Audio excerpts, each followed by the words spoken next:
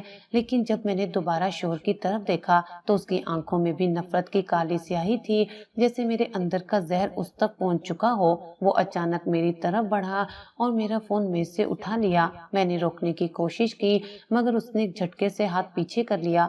Phone کی screen پر اس کی انگلی تیزی سے چل رہی تھی۔ لاک کھول کر دیکھا، پیغامات کھولے اور پھر ایک کے بعد ایک اسکرین شاٹ دیکھتا گیا۔ نائلہ کا نام بار بار چمک رہا تھا۔ اس کے ہونٹ سختی سے بند ہو گئے۔ یہ سب کیا ہے؟ اس نے فون میری طرف بڑھایا۔ میں نے کچھ کہنے کے لیے منہ کھولا مگر الفاظ گلے میں اٹک گئے۔ وہ بولا، کل صبح ہم اسی عامل کے پاس جائیں گے اور یہ سب میرے سامنے ختم کرو گی۔ اس نے فیصلہ سنانے کے بعد فون جیب میں ڈال دیا۔ میں نے سر جھکا دیا۔ محسوس ہوا کہ وہ سیاہی جو آئینے میں نظر آ رہی تھی اب گردن تک اتر آئی ہے۔ سانس لینا مشکل ہو رہا تھا۔ کمرے میں خاموشی ایسی تھی جیسے دیواریں بھی سن رہی ہوں۔ وہ بستر کے دوسرے کنارے جا کر بیٹھ گیا مگر سویا نہیں۔ میں کروٹ بدل کر لیٹ گئی مگر نیند تو جیسے کہیں اور ہی تھی۔ رات بھر آئینہ کمرے میں میرے سامنے رکھا رہا۔ اس کا منہ میری طرف تھا۔ ہر بار جب آنکھ کھلتی مجھے لگتا کہ آئینے کے اندر میرا سیاہ چہرہ مسکرا رہا ہے۔ رات کے آخری پہر میں نے آہستہ سے اٹھ کر کچن میں جانا چاہا مگر اس نے کہا، جہاں ہو وہیں رہو، صبح تک یہی ہوگا، صبح تک یہی ہوگا۔ میں دوبارہ بستر پر آ کر بیٹھ گئی۔ کمرے کا ہر کونا جیسے مجھ پر بوجھ ڈال رہا تھا۔ صبح ہونے میں ابھی وقت تھا مگر میرے ذہن میں رات کا ہر لمحہ کسی فلم کی طرح دہرا رہا تھا۔ میں نے کوشش کی کہ چہرہ دھو لوں مگر اندر سے ڈر رہا تھا کہ اگر یہ سچ میں ہے تو پھر لوگ مجھے کیسے دیکھیں گے، محلے والے، رشتے دار، سب کے سامنے میرا کیا رہ جائے گا۔ وہ بھی صبح تک جاگتا رہا، کبھی فون دیکھتا، کبھی آئینے میں میرا چہرہ۔ ایک بار بولا، تم سوچتی تھی یہ سب راز رہے گا؟ میں نے کوئی جواب نہیں دیا۔ وہ بولا، تمہارے ہر پیغام، ہر کال، ہر رقم کا حساب میرے پاس ہے۔ میں نے محسوس کیا کہ اب وہ صرف شوہر نہیں رہا، وہ ایک ایسا جج بن گیا ہے جو مجھ سے حساب لینے والا ہے، اور میں ایک ایسی ملازمہ ہوں جس کے پاس نہ وکیل ہے نہ کوئی گواہ۔ صبح کی روشنی کھڑکی سے اندر آئی تو مجھے لگا کہ شاید سیاہی کم ہو گئی ہو۔ میں نے ایک جھلک آئینے میں دیکھی مگر نہیں، وہ ویسی ہی گہری تھی۔ میں نے چادر منہ پر ڈال لی۔ اس نے کپڑے بدلے اور بولا، تیار ہو جاؤ، ہم جا رہے ہیں۔ میں جانتی تھی کہ یہ دن میری زندگی کا وہ موڑ ہوگا جس سے واپسی ممکن نہیں۔ صبح ہم اسی سنسان گلی میں پہنچے۔ راستے میں وہ ایک لفظ بھی نہیں بولا۔ گلی میں پہنچتے ہی مجھے کچھ عجیب لگا۔ وہ پردہ جو دروازے پر لٹکا ہوتا تھا غائب تھا، دروازہ کھلا ہوا تھا اور اندر کی خاموشی عجیب سی تھی۔ ہم دونوں اندر داخل ہوئے تو حیرانی مزید بڑھ گئی۔ وہاں نہ دھواں تھا نہ لوبان کی خوشبو، بس خالی چارپائیاں دھول سے اٹی ہوئی رکھی تھیں۔ دیوار پر کیل کے نشان تھے، جیسے وہاں تصویریں یا تعویذ لٹکے ہوں اور انہیں جلدی میں اتار دیا گیا ہو۔ شوہر آگے بڑھا اور ایک کونے میں پڑی ایک تصویر کو دیکھا۔ اس کا ایک کونا دیوار کے ساتھ اٹکا ہوا تھا۔ اس نے اسے کھینچ کر الگ کیا تو پیچھے ایک کاغذ نکلا۔ کاغذ پر میرا نام صاف لکھا ہوا تھا اور اس کے نیچے ایک تاریخ درج تھی، بالکل وہ دن جب میں پہلی بار یہاں آئی تھی۔ ساتھ ہی ایک ادھوری دعا یا عبارت لکھی تھی جیسے جلدی میں کاٹ دی گئی ہو۔ اس نے کاغذ میری طرف بڑھایا، یہ دیکھو، یہ تمہارا ثبوت ہے کہ یہ سب سوچا سمجھا کام تھا۔ اتنے میں پچھلے کمرے سے ایک بوڑھی پڑوسن نکل آئی، ہاتھ میں ایک چھوٹا سا کپڑا تھا اور چہرے پر حیرانی۔ اس نے ہمیں دیکھا اور کہا، بیٹا راتوں رات سب بھاگ گئے۔ ہم دونوں نے ایک ساتھ پوچھا، کیوں؟ وہ آہستہ سے بولی، یہ لوگ ہر مہینے جگہ بدلتے ہیں، عورتوں کو بہلا کر پیسے بٹورتے ہیں، کسی کو کچھ پتہ نہیں چلتا اور یہ غائب ہو جاتے ہیں۔ میرے پیروں کے نیچے سے زمین ہلنے لگی۔ یہ سب صرف ایک دھوکہ تھا۔ میں نے آنکھیں بند کر کے سوچا، تو کیا وہ تعویذ، وہ الفاظ سب ایک کھیل تھا؟ شوہر نے فوراً موبائل نکالا اور نائلہ کو کال ملائی۔ فون بند تھا۔ اس نے فون دوبارہ کیا، پھر میسج بھیجا مگر کوئی جواب نہیں آیا۔ اس کا لہجہ سخت ہو گیا۔ اب نائلہ کے گھر۔ ہم دونوں تیزی سے اس کے محلے پہنچے۔ گلی میں داخل ہوتے ہی دیکھا کہ دروازہ مقفل تھا۔ اندر سے ہنسی کی پرانی گونج جیسے مٹ چکی تھی۔ کوئی جواب نہ ملا۔ اتنے میں ایک پڑوسی عورت آئی۔